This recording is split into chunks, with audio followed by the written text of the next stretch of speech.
Ok, bueno, en primer lugar, muchas gracias por la invitación y por la posibilidad de darles esta charla de metodología, una oportunidad que en mi campo, a pesar de que lo que muchos quizás puedan pensar no es algo muy frecuente, así que igual muy agradecido por la oportunidad de poder mostrarle un poco el mundo de la metodología a gente que está expuesta a la metodología, pero quizás en el día a día y quisieran aprender un poco más sobre cómo se hacen estas cosas, así que espero que esta charla sea un poco de utilidad.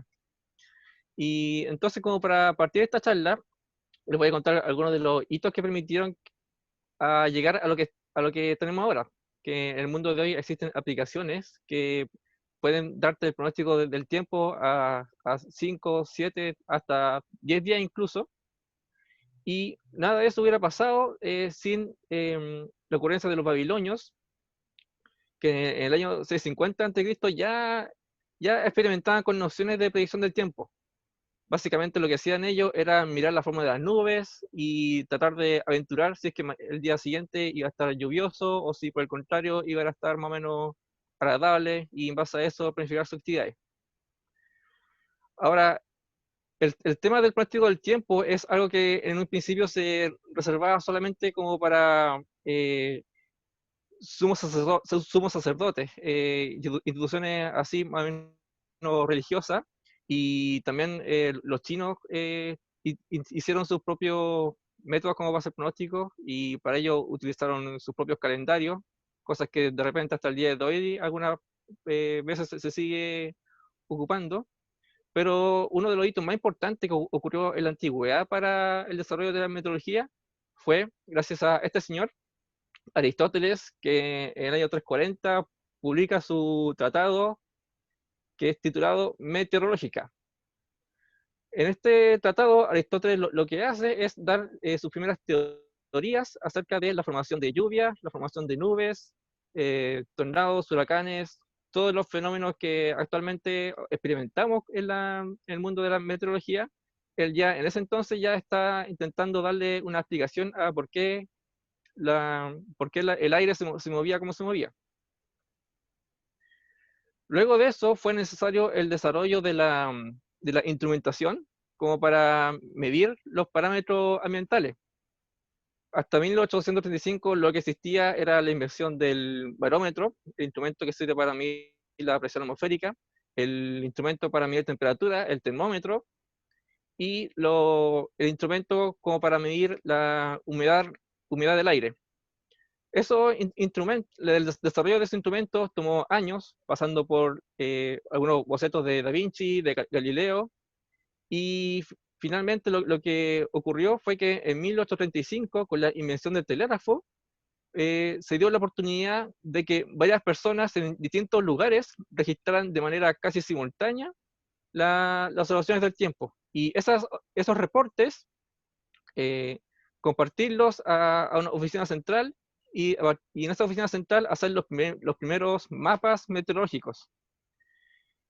Y eso tuvo un gran desarrollo, en principio gracias a un caballero llamado el almirante Fitzroy, pero antes de eso quisiera darle un contexto de cómo era que se veía la meteorología en ese entonces. En ese entonces la meteorología era una ciencia bastante en pañales, tan en pañales que no pocas personas la veían como una pseudociencia.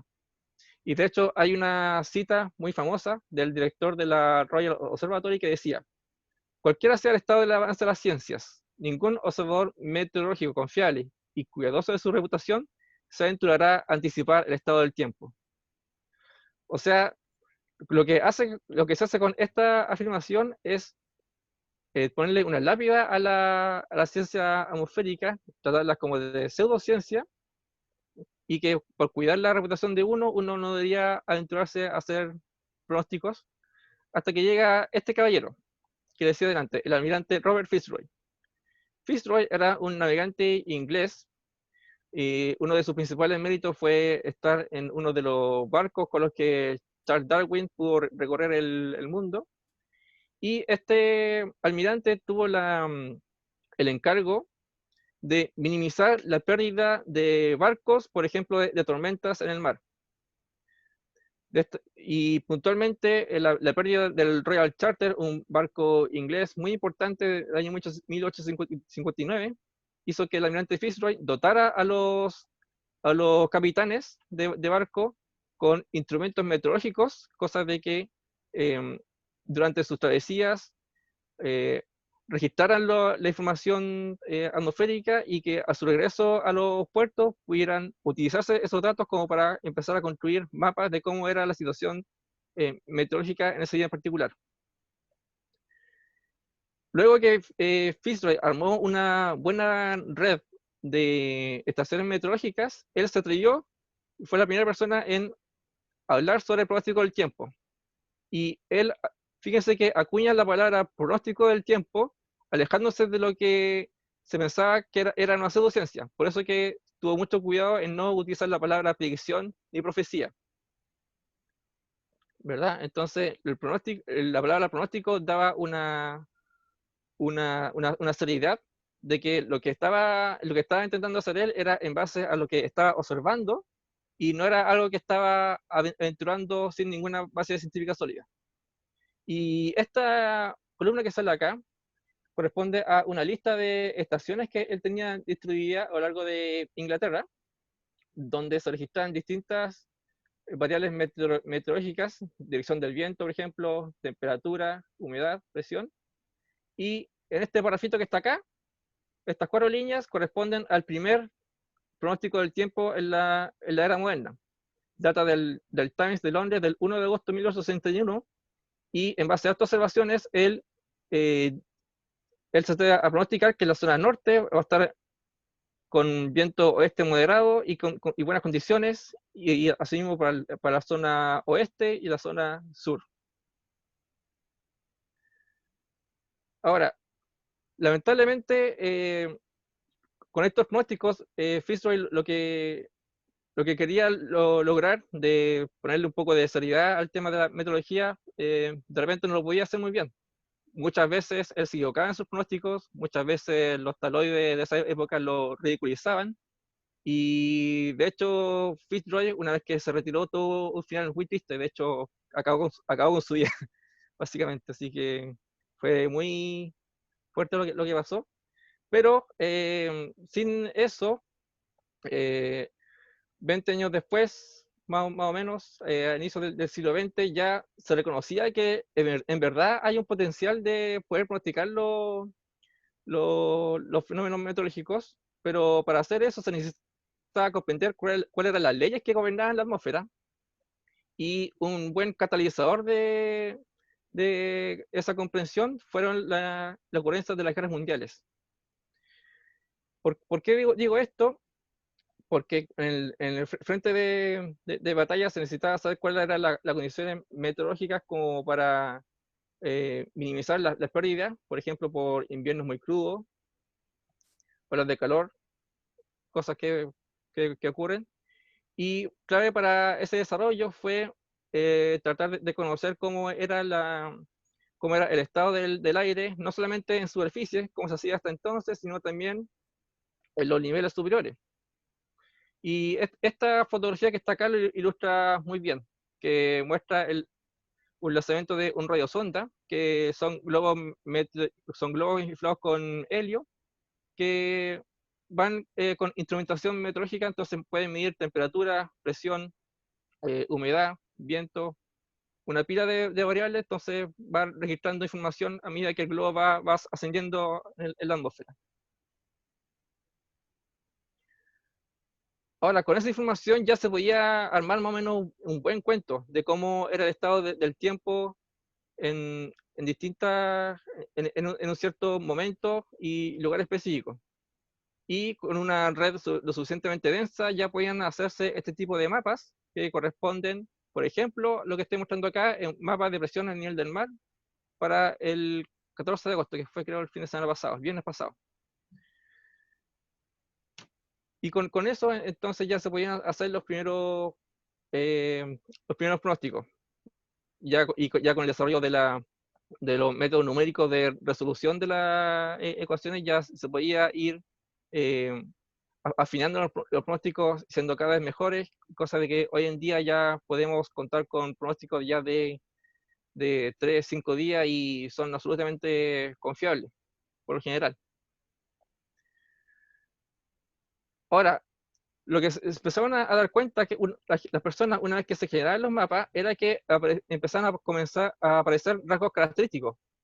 Por ejemplo, que en las zonas donde había baja presión atmosférica, existían, el viento tendía a girar en sentido horario en el hemisferio sur, en sentido antihorario en el hemisferio norte, y que por el contrario, las zonas de alta presión atmosférica tenían un sentido de rotación antihorario en el hemisferio sur y horario en el hemisferio norte. Por otra parte, en los mapas también, si uno veía la mapa de temperaturas, podía identificar zonas donde existen un gran contraste térmico, así también como de humedad y cambio de dirección del viento, y todo eso se le denominó como frentes. Y de hecho la palabra frentes tiene su origen también en los inicios de la Primera o Segunda Guerra Mundial, con esta idea de que masas de aire de distintas temperaturas se encontraban. Entonces era como un frente de batalla, donde había un enfrentamiento entre el aire frío y el aire cálido. Pero eso ya con la nomenclatura. Chao para ti. Bueno, entonces estos frentes, un modelo más o menos conceptual bien simple, trata de dos masas de aire que se encuentran, ¿cierto? Acá lo que estoy señalando es el aire frío, ¿cierto? Y en esta parte de acá, con color más o menos rojizo, es el aire cálido. Y la zona de contraste entre estas dos es lo que se denomina el frente. Ahora,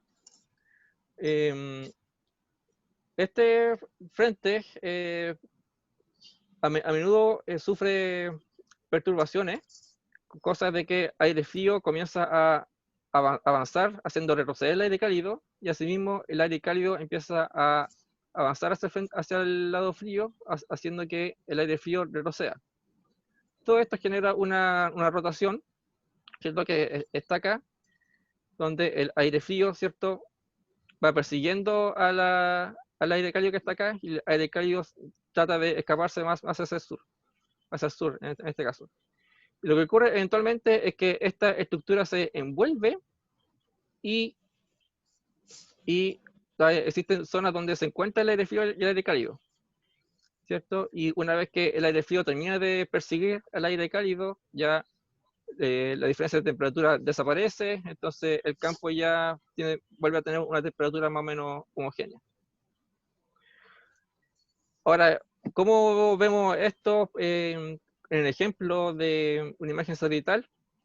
Y esta figura me pareció una de las más adecuadas, donde se puede ver un centro de baja presión, acá con su sentido de rotación horario, y en esta figura se resalta también la existencia del el frente, ¿cierto?, que es la masa de aire frío, ¿cierto?, que va avanzando hacia el continente, y la masa de aire cálido que va avanzando desde el continente hacia el polo.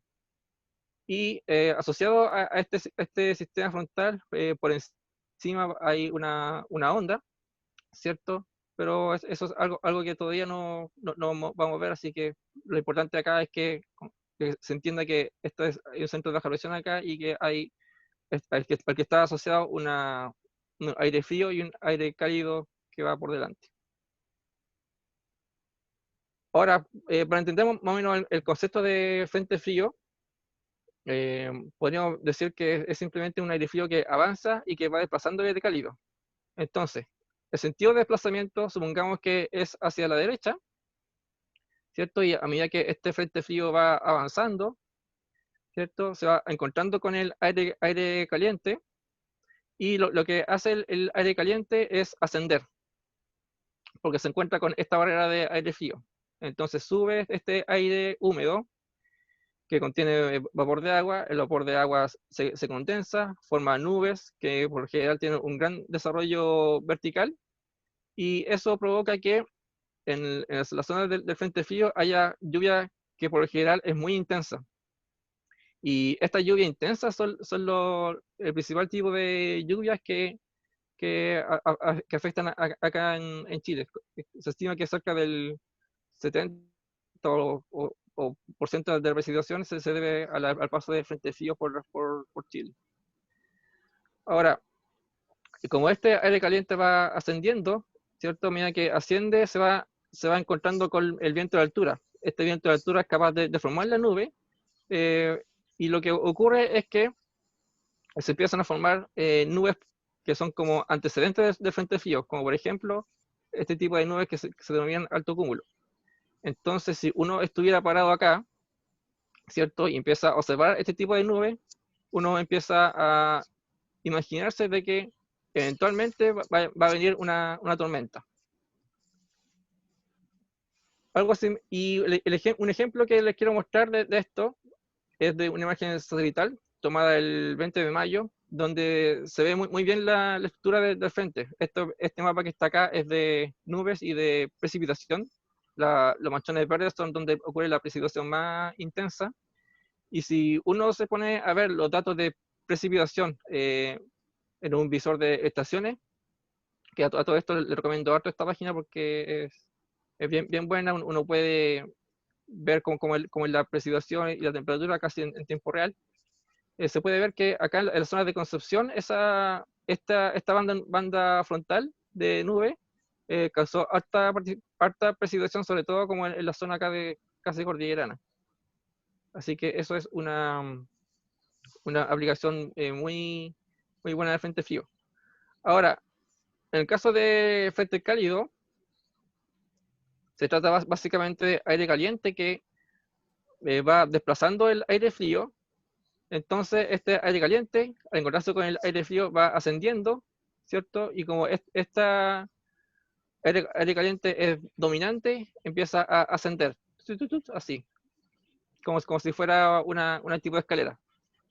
Este escalera que está acá hace que la nubosidad asociada a este tipo de frentes sea más dispersa. Y de hecho, pueden formarse nubes acá abajo como hasta acá arriba, hasta formarse los famosos nubes tipo de cirros, que son aquellas nubes que están asociadas con cristales de hielo.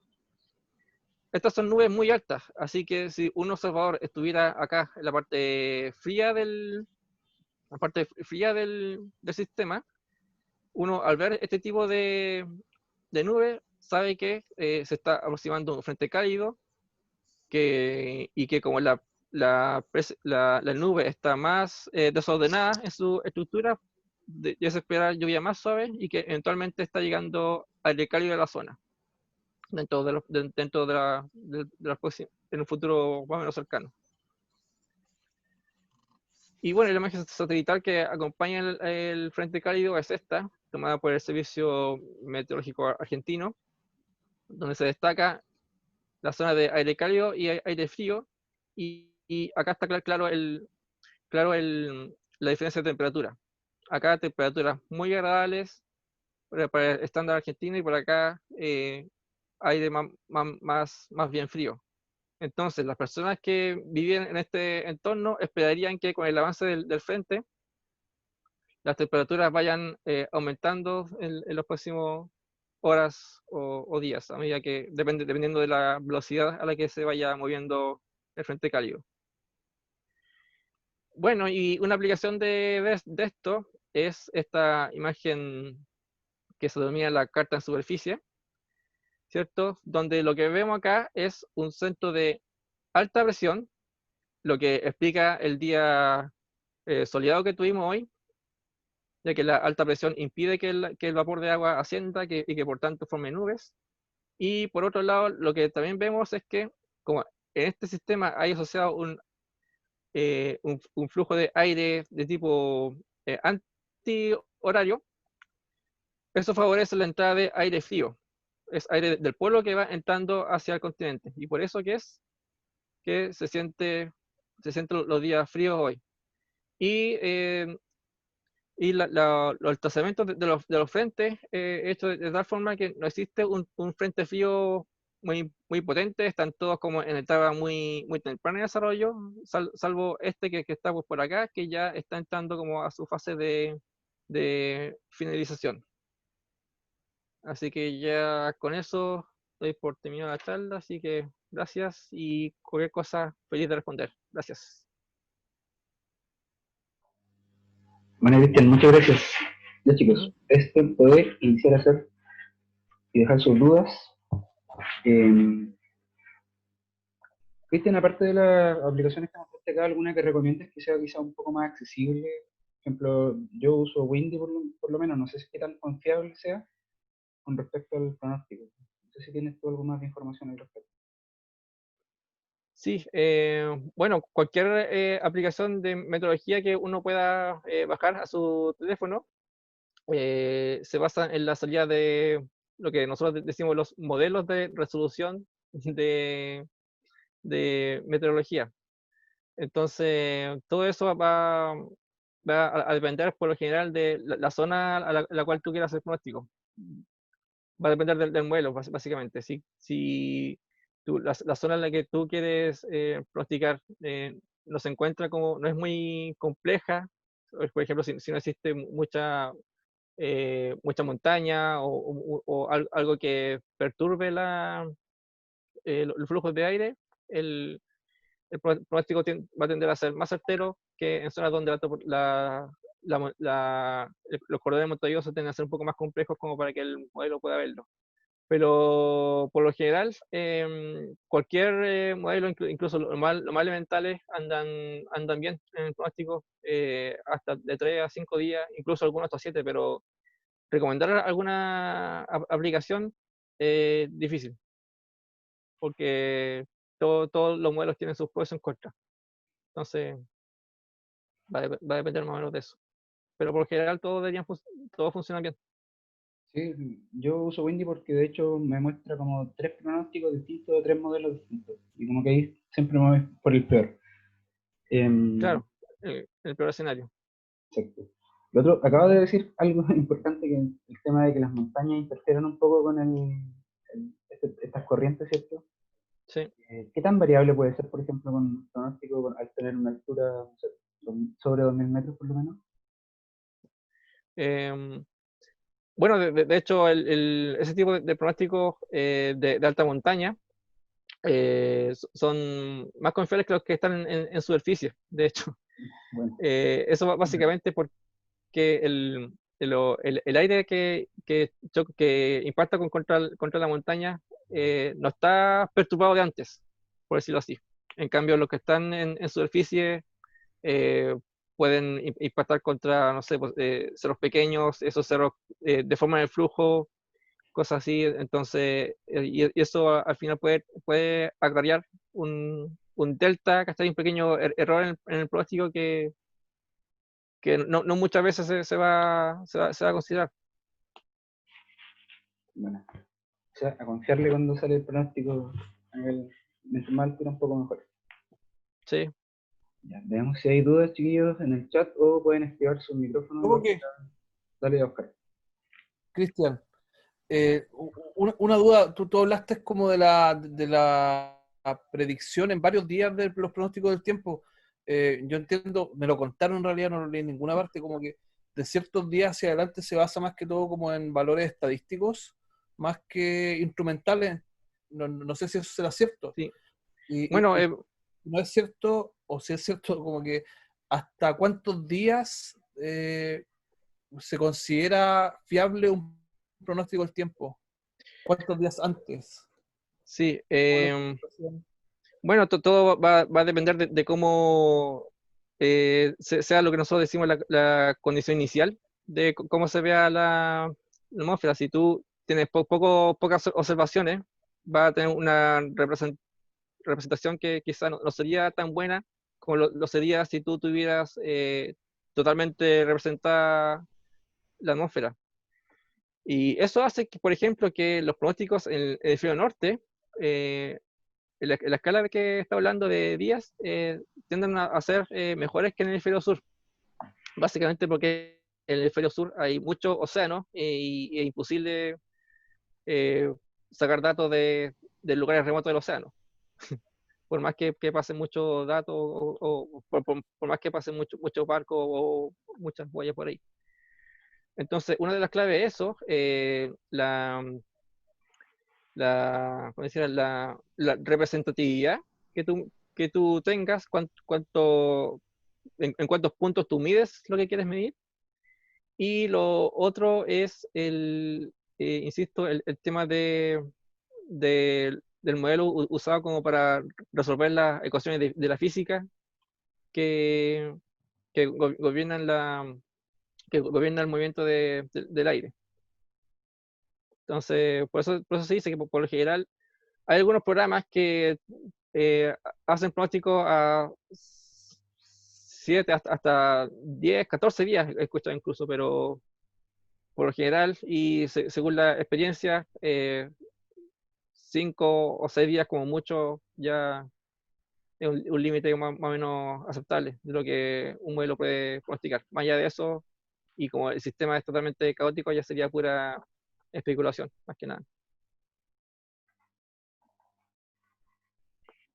Bueno, gracias, Cristian. Veamos, Ujú. ¿alguien más tiene dudas, chiquillos? Pueden activar sus micrófonos. Si no, hay preguntas. Yo tengo, hola, Hola, Hola, ¿quién habla? Que dice no. hola, hablan con Pablo. Adelante. Adelante. Ya miren, bueno, primero que todo, muchas gracias por esta invitación y por esta presentación. Segundo, saben que tengo una amiga que me dio una página que es IYR.neon, es una página de Noruega, que para ver cómo va a estar el tiempo en un pronóstico casi exacto para una semana. Este me lo dio en el verano porque yo normalmente, bueno, no tengo la experiencia que pueden tener ustedes, pero me gusta mucho salir, por ejemplo, ir a Alto Biobío, en este caso, por ejemplo, Cañicura, Pirquinco, Aguas Blancas y alrededores. Y siempre me pasa de que cuando coloco el tiempo en Google, y aquí va mi pregunta, trato de colocar el tiempo, no sé, pues de Santa Bárbara, de Ralco, ver un poco cómo va a estar el tiempo, porque a pesar de que yo soy de Los Ángeles, el, cambia mucho cómo está el tiempo allá y mucho más allá en altura, en este caso Pirquinco. Entonces muchas veces me pilla esta probabilidad de lluvia o esta probabilidad de que no va a ser un buen tiempo para poder subir. ujú. Entonces mi pregunta es si hay alguna forma de poder como más que atinarle, poder saber con exactitud de alguna manera de ser más prudente a la hora de que si voy a subir o no. Porque obviamente ahora por la situación del COVID es una cosa aparte, Ujú. pero lo digo en tiempos normales. Sí. Bueno, gracias por la pregunta. Eso también me da la oportunidad de explicar algo que también se estaba quedando al tintero. Y tiene que ver con el tipo de pronóstico que uno utiliza. Generalmente, los modelos los que uno hace, por los que uno pronostica, tienen salidas que salidas de datos en lo que nosotros determinamos como puntos de grilla. ¿A qué me refiero con eso? A que, por ejemplo, la salida del modelo da, da el pronóstico en este punto que estoy señalando acá, en este punto de acá, este punto de acá, acá. O sea, en cada vértice de cada corilla. No sé si se me Ya, entiende la idea. Entonces, si tú quieres conocer cuál es la situación en este punto de acá, es una incógnita tremenda.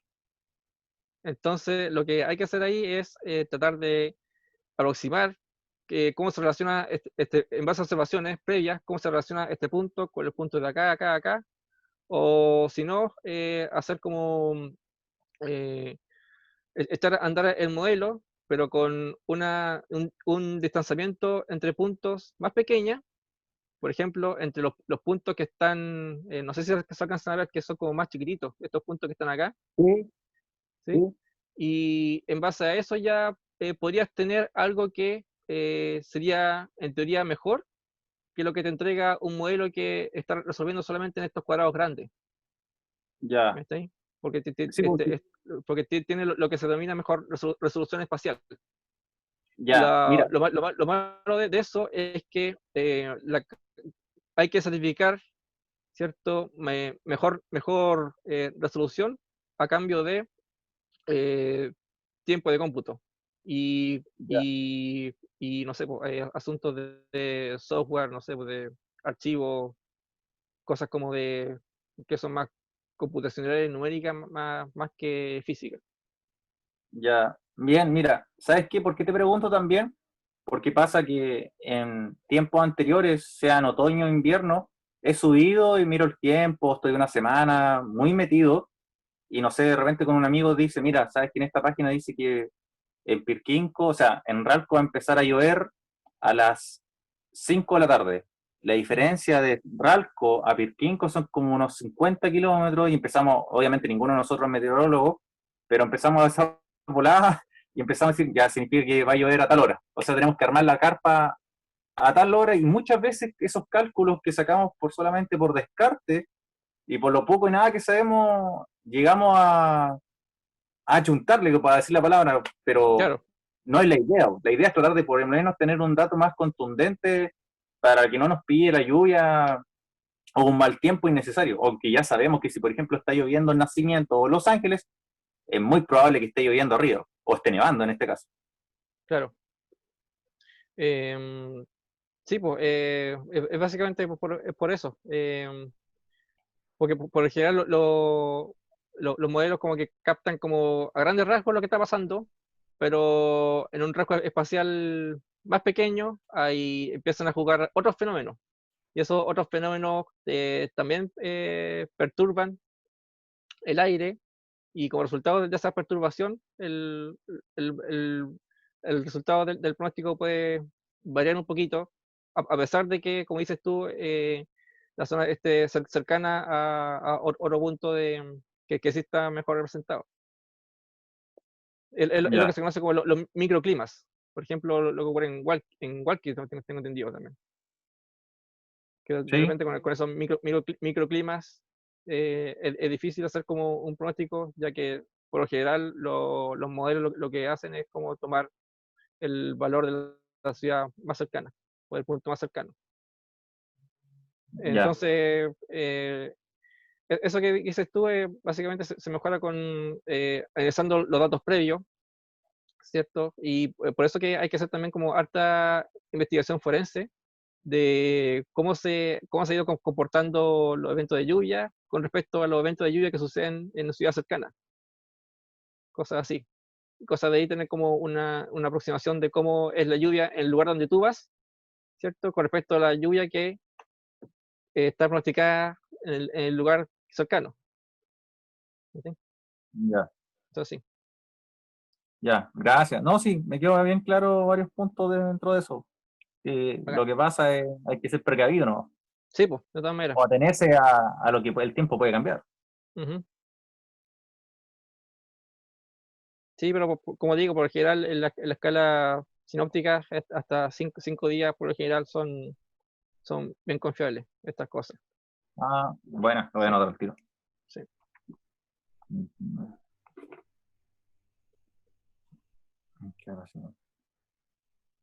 Esa es mi consulta nada más, por si acaso. Vale, gracias.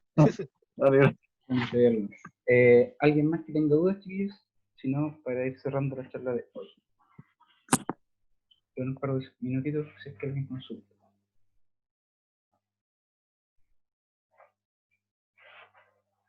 ¿Nadie, nadie?